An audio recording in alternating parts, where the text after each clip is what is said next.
2018 Joseph versus Union of India case విషయంలో Supreme Court ఒక shocking judgment ఇచ్చింది. ఏమని? Adultery is no longer a criminal offence for both men and women అని. ఇది ఒక ల్యాండ్ మార్క్ జడ్జ్మెంట్ కిందే చెప్పొచ్చు. ఎందుకంటే ఈ అడల్టరీ సెక్షన్ 497 ఏదైతే 2018 ముందు వరకు ఉందో అది ఆల్మోస్ట్ 150 ఇయర్స్ నుంచి ఉంది మన ఇండియాలో. ఈ లాని పెట్టింది 1860లో, అది కూడా బ్రిటిష్ వాళ్ళు ఉన్న టైంలో. అది తీసేయడం జరిగింది జోసెఫ్ కేసు తర్వాత.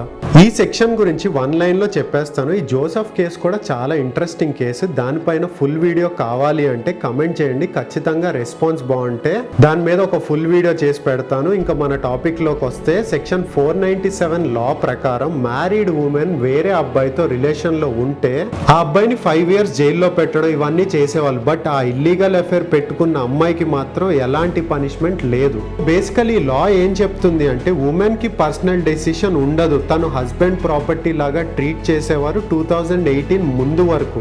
2018లో ఈ జోసెఫ్ కేసు అయినప్పుడు 5 సుప్రీం కోర్ట్ జడ్జెస్ ఒక స్ట్రాంగ్ డెసిషన్ తీసుకున్నారు.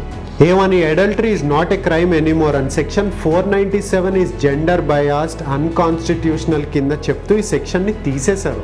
కోర్టు దాంతో పాటు ఇంకోటి కూడా చెప్పింది, మ్యారేజ్ లో చీటింగ్ చేయడం తప్పే, బట్ అలా చేస్తే జైలుకి పంపించడం కూడా తప్పే అని.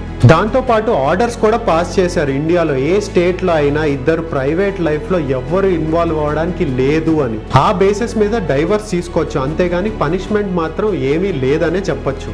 అలా ఈ 497 సెక్షన్ ని క్యాన్సిల్ చేసి ఈ అడల్టరీ లాని అబ్బాయిలకి అమ్మాయిలకి ఇద్దరికి ఈక్వల్ గా ఉండేలా చేశారు. ఇప్పుడు మీకు ఇదంతా ఎందుకు చెప్పాల్సి వస్తుంది అంటే జస్ట్ 10 days బ్యాకే ఒక అవేర్నెస్ వీడియో చేసి పెట్టాను నా ఛానల్లో. దాని టైటిల్ కూడా మీరు చూడొచ్చు.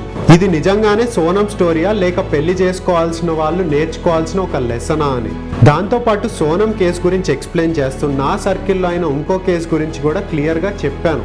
ఈ లోపే ఇంకో కేసు బయటపడింది. సరే ఇంకా క్లియర్ గా ఎక్స్ప్లెయిన్ చేద్దామని ఈ వీడియో చేస్తున్నాను. తేజేశ్వర్ అనే పర్సన్ 32 ఇయర్స్ ఓల్డ్. బేసిక్ గా ఒక ల్యాండ్ సర్వేయర్ కింద పనిచేస్తున్నాడు. తనకు ఒక సిస్టర్ అలానే ఒక ట్విన్ బ్రదర్ ఉన్నాడు. సో తనకి మ్యాచెస్ చూస్తున్న టైంలో ఒక మ్యారేజ్ బ్యూరో నుంచి ఐశ్వర్య అనే మ్యాచ్ వచ్చింది. కానీ తేజేశ్వర్ వాళ్ళ ఫ్యామిలీకి వాళ్ళకి పెద్దగా నచ్చకపోవడంతో ఇంట్రెస్ట్ చూపించలేదు. కానీ ఐశ్వర్య వాళ్ళ మేనమామ మాత్రం తేజేశ్వర్ బాగా నచ్చి వాళ్ళ ఇంటికి వచ్చి మరీ కన్విన్స్ చేశాడు. మంచి ఫ్యామిలీ, మీరు ఎలా అంటే అలా చేద్దాం అన్నట్లుగా. సో తేజేశ్వర్ కూడా కొంచెం మాట్లాడుకోవడం జరిగింది ఆ అమ్మాయితో. అలా మాట్లాడుకున్నాక వాళ్ళకు ఒక ఎంగేజ్మెంట్ డేట్ ఫిక్స్ అయ్యి ఎంగేజ్మెంట్ కూడా జరిగింది. పెళ్లికి ఇంకా 5 days ఉంది అనగా తేజేశ్వరికి ఆ అమ్మాయి పెద్దగా రెస్పాండ్ అవ్వట్లేదు అని వాళ్ళ ఇంటికి వెళ్ళేసరికి ఒక షాకింగ్ విషయం బయటపడింది. అదేంటి అంటే ఆ అమ్మాయి ఇంట్లో లేదు, ఏటో పారిపోయింది అని. సో తేజేశ్వర్ కూడా ఇంటికి వచ్చి ఇంట్లో వాళ్ళకి విషయం చెప్పాడు. వాళ్ళ ట్విన్ బ్రదర్ ఎవరైతే ఇందాక నేను చెప్పానో తనకి తెలిసింది ఏంటి అంటే ఆ అమ్మాయికి ఎఫైర్ ఉంది, దానివల్లే అలా ఇంట్లో నుంచి వెళ్ళిపోయింది అని. సో అలాంటి మ్యాచ్ మనకు వద్దు అని కొంతమంది పెద్ద మనుషుల మధ్యలో కూర్చుని వాళ్ళు సెటిల్ చేసేసుకోవడం జరిగింది. వాళ్ళకి వీళ్ళకి ఎటువంటి సంబంధం లేదు అని. మళ్ళీ కొన్ని రోజుల తర్వాత ఆ అమ్మాయి తేజేశ్వర్కి మెసేజ్ చేయడం స్టార్ట్ చేసింది. నేను మా అమ్మ పెళ్లికి ముందు టార్చర్ పెడుతుంది ఫైనాన్షియల్ ప్రాబ్లమ్స్ వల్ల, ఆ ప్రెషర్ తట్టుకోలేకే నేను ఇంట్లో నుంచి పారిపోయాను అని చాలా స్మార్ట్ గా చెప్పింది. ఎలా అయితే నా ముందు వీడియోలో రాజా వాళ్ళ అమ్మ అడిగితే ఆఫీస్ వర్క్ అని చెప్పి మన సోనం మేడం ఎలా అయితే మంచి యాక్షన్ చేసిందో సేమ్ అదే టైప్ లో. పాపం అప్పటికి మన తేజేశ్వర్ అడిగాడు, ఏమని నీకేదో ఎఫైర్ ఉంది అని బయట చెప్పుకుంటున్నారు, అది నిజమేనా అని. దానికి కూడా ఐశ్వర్య రివర్స్ స్ట్రాటజీ వాడి, నాకు ఎఫైర్ ఉంటే నీకెందుకు కాల్ చేస్తాను, నాకు నువ్వంటేనే ఇష్టం, మన ఇద్దరి మధ్యలో ఎవ్వరు ఉండకూడదు అని చాలా స్వీట్ గా మాట్లాడింది. సరే తేజేశ్వర్ ని ఐస్ చేయడం ఈజీ అవ్వచ్చు, బట్ తేజేశ్వర్ వాళ్ళ ఇంట్లో వాళ్ళు ఒప్పుకోవాలి కదా. అందుకే తేజేశ్వర్ ఏం చేశాడంటే ఈ కాల్స్ అన్ని రికార్డ్ చేసుకుని వాళ్ళ ఇంట్లో వాళ్ళకి వినిపించి ఐశ్వర్య మంచిదే అని వాళ్ళు కూడా నమ్మేలాగా చెప్పాడు. పాపం వాళ్ళ ఇంట్లో వాళ్ళు కూడా నమ్మేశారు, ఎందుకంటే నేను కూడా విన్నాను ఆ రికార్డింగ్స్. అందులో ఆ అమ్మాయి చాలా స్వీట్ గా మాట్లాడింది. నిజం చెప్తున్నా చూడబ్బా, మా ఫ్యామిలీలో నాకు ఎవ్వరు నచ్చారు. నిజం నేను ఒక్కటే ఏమంటే నాకు వచ్చే భర్త నన్ను అర్థం చేసుకోవాలా, వానికి నేను తప్ప నేను వానికి తప్ప ఇంకెవ్వరు ఉండకూడదు మా దాంట్లో. ఆ రికార్డింగ్స్ విన్నప్పుడు నాకు సోనమే గుర్తొచ్చింది. ఎందుకంటే సోనం అండ్ రఘువంశీ సంగీత్ లో కూడా మీరు చూసుకోవచ్చు, సరదాగా ఏడిపిస్తారు కదా సంగీత్ పార్టీలో. అలా ఏడిపించే ప్రాసెస్ లోనే యాంకర్ రాజా దగ్గర కొన్ని ప్రామిసెస్ తీసుకుంటాడు. అదే సోనంని ట్రిప్ కి తీసుకెళ్లాలని, రెగ్యులర్ గా షాపింగ్ చేయించాలి అని. ఇలా అడుగుతా ఉంటే పాపం రాజా అన్నిటికీ ఓకే చెప్తాడు. అదే సోనం మేడం గారు యాక్టింగ్ చూడండి ఒకసారి. शादी के बाद ये अपने दोस्तों के साथ कहीं भी जाए। अच्छा इन्होंने एग्री किया ना कि अभी सारे बच्चों ने बेचारे ने एग्री किया, उसने बोला चाय भी बना के दूंगा, सीखूंगा पर సో బేసిక్ గా ఆ వీడియోలో సోనంని కూడా యాంకర్ అడుగుతాడనమాట, ఏమని, రాజా కూడా ఎక్కడికైనా వెళ్ళి పార్టీ చేసుకోవచ్చు కదా, నీకు ఓకే కదా అని. దానికి సోనం మేడం గారు నో చెప్పింది. వాడిని చంపేయాలి అని నువ్వు ప్లాన్ చేసుకున్నప్పుడు వాడు పార్టీ చేసుకుంటే సోనం బాధ ఏంటో నాకైతే అర్థం కాలేదు. సో బేసిక్ గా మీ అందరికీ అర్థమైంది కదా, ఇలాంటి అమ్మాయిలు చాలా మంచి యాక్టర్స్ కిందే చెప్పొచ్చు. ఏమన్నాడు రా బాబు, ఇంటికి వెళ్ళిపోదాం. ఓకే చెప్పేద్దాం. నా మాట విను, ఎట్లాంటోడు మళ్ళీ మళ్ళీ దొరకడరా. వీళ్ళు ఎంత బాగా యాక్ట్ చేసినా మనం మాత్రం చాలా అలర్ట్ గా ఉండాలి ఇలాంటి విషయాల్లో. సరే, ఇంకా మన స్టోరీలోకి వెళ్ళిపోతే, అలా మొత్తానికి తేజస్వర్ వాళ్ళ ఫ్యామిలీ కూడా ఒప్పుకున్నారు పెళ్లికి. ఆ తర్వాత May 17th మొత్తానికి పెళ్లి అయిపోయింది.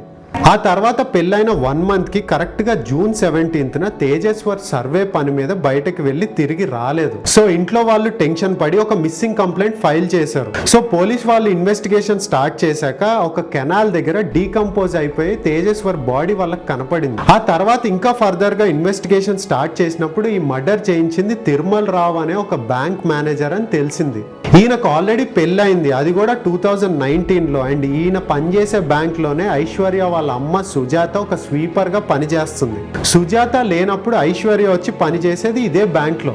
ఇక్కడ ఒక దరిద్రం ఏంటి అంటే, ఈ తిరుమల రావు తల్లి కూతుర్లు ఇద్దరితో ఒక ఇల్లీగల్ అఫైర్ నడిపించాడు. ఒకరితో పెట్టుకోవడం అంటే ఓకే, బట్ ఇద్దరితో పెట్టుకోవడం ఏంటో నాకైతే చాలా కొత్తగా అనిపించింది. సో తిరుమల రావు దగ్గరికి లోన్ కోసం వచ్చిన నాగేష్, రాజు, పరశురామ్, మీకు లోన్స్ ఎంతైనా ఇస్తాను, నా కోసం ఒక మర్డర్ ప్లాన్ చేయాలి అని. దానికి వాళ్ళు కూడా ఒప్పుకున్నారు. ఆ తర్వాత తేజస్వర్ని ఒక ల్యాండ్ సర్వే కోసం అని పిలిచి కారులో ఎక్కించుకుని అతి కిరాతకంగా చంపారు. ఆ తర్వాత ఆ బాడీని తిరుమల రావుకి చూపిస్తే వాళ్ళకు ఒక 2 lakhs అమౌంట్ ట్రాన్స్ఫర్ కూడా చేశాడు తిరుమల రావు. అయితే ఈ మర్డర్ 5 attempts చేస్తే 6th time చంపగలిగారు తేజస్వర్ని. అండ్ ఆల్సో తేజస్వర్ బైక్ కి ఒక ట్రాకర్ కూడా పెట్టింది ఐశ్వర్య, ఎందుకంటే తన మూమెంట్స్ బట్టి టైం చూసి ఎలిమినేట్ చేద్దాం అనే ఒక ప్లాన్ ప్రకారం. ఇక్కడ సోనం కేసు అండ్ ఐశ్వర్య కేసులో కూడా ఒక సిమిలారిటీ నాకు కనిపించింది. అదేంటి అంటే, పెళ్లికి ముందు 2 కేసెస్ లో కూడా చిన్న చిన్న డిస్టర్బెన్సెస్ జరిగాయి. అది ఒక కాజన్ కింద తీసుకుని ఆగిపోయి ఉంటే ఈ రోజు రఘువంశీ అండ్ తేజస్వర్ ఇద్దరు బతికి బయటపడేవాళ్ళు.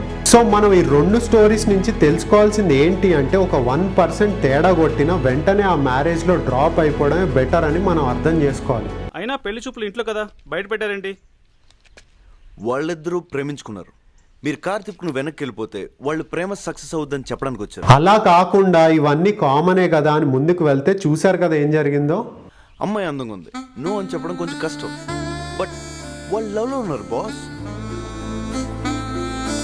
ఇక్కడ ఇంకొక చిన్న కాన్సెప్ట్ ఐశ్వర్య మిస్ అయింది అని నాకు అనిపించింది. అదేంటి అంటే, తిరుమల రావు పెళ్లి చేసుకున్న వైఫ్ ని మోసం చేస్తున్నాడు, ఐశ్వర్య వాళ్ళ అమ్మని మోసం చేస్తున్నాడు, రేపు ఐశ్వర్యాని కూడా అంతే ఈజీగా మోసం చేస్తాడు అని ఐశ్వర్య రియలైజ్ అయ్యి ఉంటే బాగుండేది అనిపించింది. సో ఈ ఇయర్ లోనే ఇలా పెళ్లి చేసుకుని మన ఇండియాలో హస్బెండ్ ని చంపేయడం ఇది 18th కేస్. సో ఇప్పుడు జనరల్ గా ఏ అబ్బాయి అయినా అమ్మాయి అయినా అరేంజ్డ్ మ్యారేజ్ చేసుకుంటున్నారు అంటే వాళ్ళకి ఎవరు లేరనే అనుకునే వాళ్ళం. ఒకవేళ ఉన్న ఇంట్లో ఫైట్ చేసి లేదంటే ఇంట్లో నుంచి వెళ్ళిపోయి మరి పెళ్లి చేసుకునే వాళ్ళు ఒక 5 years ముందు వరకు. కానీ ఇప్పుడు ట్రెండ్ మారిపోయింది. ఇప్పుడు కొంతమంది ఎలా ఆలోచిస్తున్నారు అంటే, వాళ్ళ ఇంట్లో వాళ్ళు ఒప్పుకోకపోతే వాళ్ళు చూపించిన వాళ్ళని పెళ్లి చేసుకుని సైడ్ ట్రాక్ లో ఇలా boy friend or girl friend ని మెయింటైన్ చేస్తున్నారు. ఎందుకంటే నేను ఫస్ట్ లో చెప్పినట్టు ఇదేం క్రైమ్ కాదు. సుప్రీం కోర్ట్ ప్రకారం ఒకవేళ దొరికిపోయినా కేసు కూడా ఉండదు, మహా అయితే డైవర్స్ చేసుకోవచ్చు ఆ గ్రౌండ్స్ పైన. సో ఇల్లీగల్ అఫైర్స్ కి పనిష్మెంట్ ఏమీ లేదు అన్నప్పుడు ఇంకెవరైనా ఎందుకు భయపడతారు? మీరే ఒకసారి ఆలోచించండి. ఇప్పుడు ఫ్యూ ఇయర్స్ బ్యాక్ సజ్జనార్ గారు ఒక రేప్ కేసు విషయంలో కొంతమంది అలా చేస్తే అలాంటి తప్పుడు పనులు చేసే ముందు ఒక భయం ఉంటుంది అని. కానీ ఇప్పుడు ఎలాంటి పనిష్మెంట్ లేదు కదా ఈ ఎక్స్ట్రా మ్యారిటల్ అఫైర్స్ విషయంలో. మీకు కొన్ని సర్వే రిపోర్ట్స్ చెప్తే మీరైతే నాకు తెలిసి చాలా షాక్ అయిపోతారు. అదేంటి అంటే 2018 నుంచి 2023లో అడల్టరీ రిలేటెడ్ కంప్లైంట్స్ డబుల్ అయ్యాయి అంట. అండ్ 25% ఆఫ్ అర్బన్ సిటీస్ లో డైవర్సెస్ అయ్యాయి ఎక్స్ట్రా మ్యారిటల్ అఫైర్స్ వల్లనే అంట. అండ్ దీంతో పాటు 40% స్పైక్ ఉంది అంట దేనిపైన, సీక్రెట్ సర్వీలెన్సెస్ పైన. అంటే చాలా మంది పెళ్లి చేసుకునే ముందు ప్రైవేట్ డిటెక్టివ్స్ ని పెట్టుకుని మరీ ఎంక్వైరీ చేయించుకుంటున్నారు. సో ఇలా ఎంక్వైరీ చేయించుకునే రేషియో కూడా బయట ప్రైవేట్ గా 40% పెరిగిందంట. అండ్ దానికంటే ఇంకొక ఇంట్రెస్టింగ్ విషయం చెప్పమంటారా, 61% మంది ఎవరైతే ఇల్లీగల్ అఫైర్స్ పెట్టుకుంటున్నారో వాళ్ళు చెప్తున్నారు ఏమని, సుప్రీం కోర్ట్ మాకు రైట్స్ ఇచ్చింది, మేము ఎవరితో అయినా తిరగచ్చు పెళ్ళి అయినా సరే అని. సరే, సుప్రీం కోర్ట్ అడల్టరీని లీగల్ చేశారు, మేల్ అండ్ ఫీమేల్ ని ఈక్వాలిటీగా చూడాలి అని. కానీ బిఎన్ఎస్ సెస్ 498A dowry laws, domestic violence act, ఈ సెక్షన్స్ మాత్రం ఇంకా ఉమెన్ కి ఫేవర్ గానే ఉన్నాయి. ఇలాంటి సెక్షన్స్ అబ్బాయిలకి మాత్రం ఏం లేవు కదా. మీకు ఇంకొక షాకింగ్ రిపోర్ట్ చెప్పమంటారా? 50% of dowry and domestic violences cases ఏదైతే ఇండియాలో అవుతున్నాయో అవన్నీ ఫేక్ గా పెడుతున్నారని రిపోర్ట్స్ కూడా ఉన్నాయి. సో మీరు కరెక్ట్ గా ఆలోచిస్తే ఉమెన్ ఎలా చూసుకున్నా సేఫ్. ఎందుకంటే బాయ్ ఫ్రెండ్ ఉండి పెళ్లి చేసుకుని సైడ్ ట్రాక్ లో నడిపించచ్చు, దొరికిపోయినా మహా అయితే డైవర్స్ చేసుకోవచ్చు, అంతకంటే చేసేది ఏం లేదు. అదే అబ్బాయిలు చేసి దొరికాడు అనుకోండి, ఆ అమ్మాయికి ఉండే ఆప్షన్స్ చెప్పాగా, 498A dowry case, domestic violence act, ఇలా చెప్పుకుంటూ పోతే ఒక పెద్ద లిస్టే ఉంది. బట్ టుడే ఆ ఫ్రీడమ్ ని మిస్యూజ్ చేసి ఇన్నోసెంట్ లైఫ్స్ ని రిస్క్ లో పెడుతున్నారు. లైక్ మన తేజస్వర్ కేసు కానీ, లైక్ మొన్న అయిన మన రఘువంశీ కేసు కానీ, ఇలా చెప్పుకుంటూ పోతే చాలా కేసులు బయటకు రానివి ఇంకా ఇండియాలో చాలా ఉన్నాయి. ఇల్లీగల్ అఫైర్స్ కి పనిష్మెంట్ లేదు. మంచి అబ్బాయిలు అమ్మాయిలు ఎమోషనల్ గా, మెంటల్ గా, ఫిజికల్ గా సఫర్ అవుతున్నారు. ఇప్పుడు బయటకు వస్తుంది, వేరే మొగోని ట్రాప్ చేస్తుంది, వేరే మొగోని పెళ్లి చేసుకుంటది, వాడిని చంపుతుంది. ఎంతమంది చంపుకుంటూ పోతారు ఇట్లాంటి ఆడోళ్ళు? ఇట్లాంటి ఆడోళ్ళని ఉరిశిక్ష చేయాలి. కానీ లా మాత్రం సైలెంట్ గా ఉంది.